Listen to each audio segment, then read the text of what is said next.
Good morning, dear Dharma friends. Well, here we are, alive again or still. I want to begin, as I often do, with a poem. This morning I just opened up my poetry archive and this poem leapt out at me. I find it very comforting. It's called Prelude by Oriah Mountain Dreamer.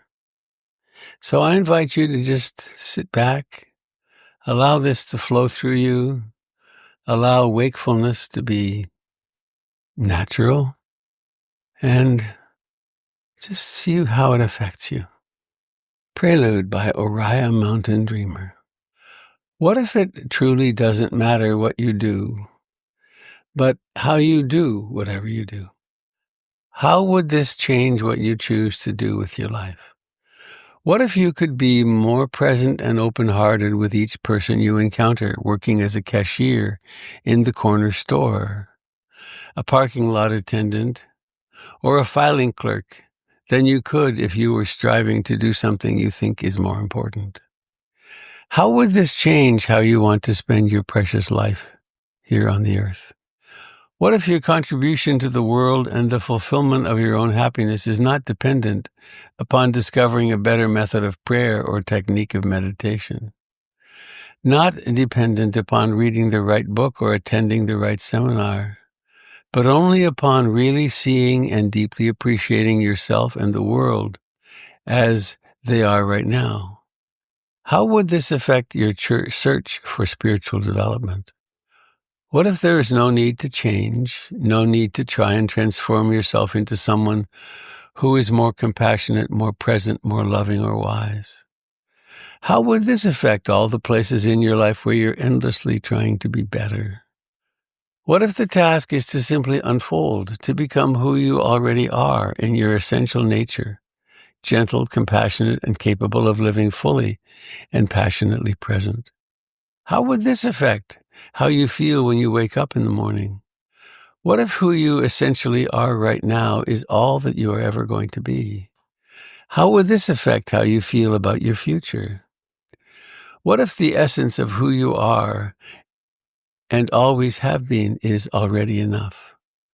How would this affect how you see and feel about your past? What if the question is not, why am I so infrequently the person I want to be, but why do I so infrequently want to be the person I really am? How would this change what you think you have to learn? What if becoming who and what we truly are happens not through striving and trying, but by recognizing and receiving the people and places and practices that offer us the warmth of encouragement we need to unfold? How would this shape the choices you have to make about how to spend today? What if you knew that the impulse to move in a way that creates beauty in the world will arise from deep within and guide you every time you simply pay attention and wait? How would this shape your stillness, your movement, your willingness to follow this impulse, to just let go and dance? I will send that out on my email list. And so here we are. What if we were to do the practice of no practice? What if we were to simply be here? Of course, all the usual things continue to happen. The breath breathes itself. Thoughts arise. One becomes lost in the wandering mind for a time. And then awakening happens. And perhaps one realizes that breathing is happening as an in-breath or an out-breath.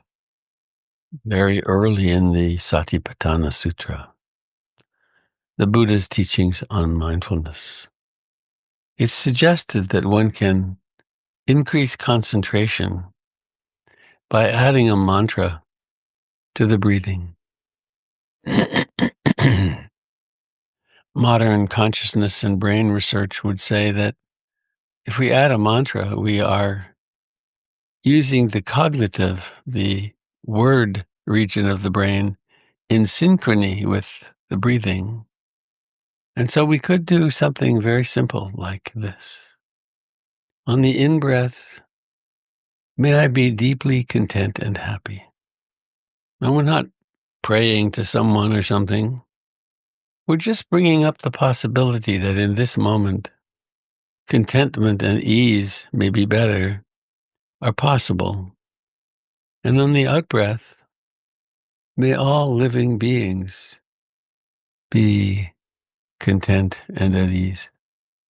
And so we begin to inhabit a world, a universe, which is characterized by a responding to the longing we all have. May I be content and at ease on the in-breath. May all living beings be content and at ease on the out-breath. May I be content and at ease.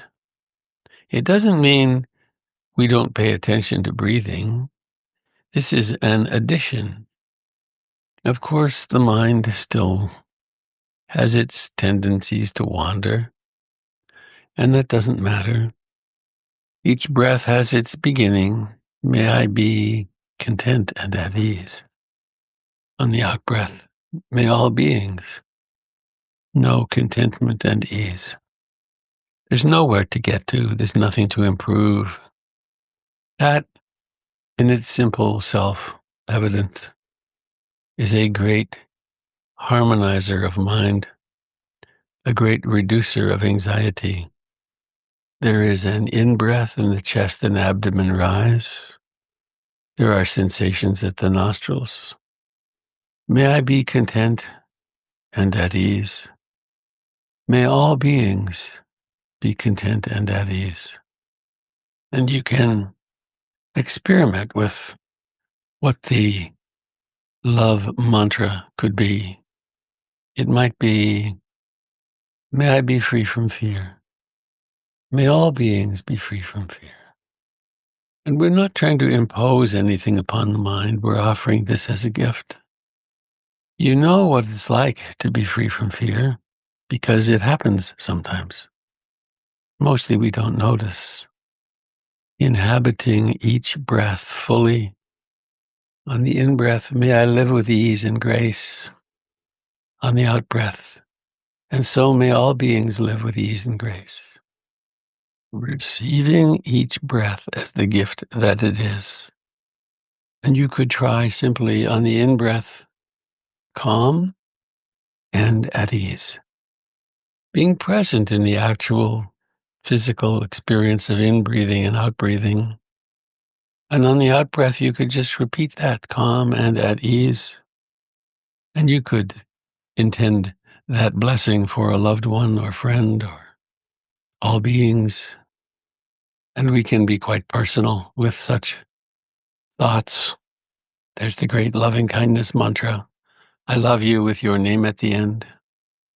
And we don't mean this as something intrusive or violent or demanding. It's not looking for a response. It's simply stating a fact. This sense of self has served us well. Now may well be time to soften it, to go beyond it. And the way that happens is through love. It's okay to stop striving to be lovable.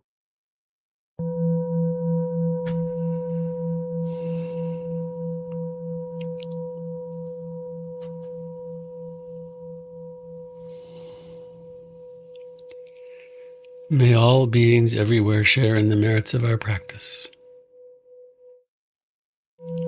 May we carry mindfulness and love and compassion with us in all of our activities today and in the future.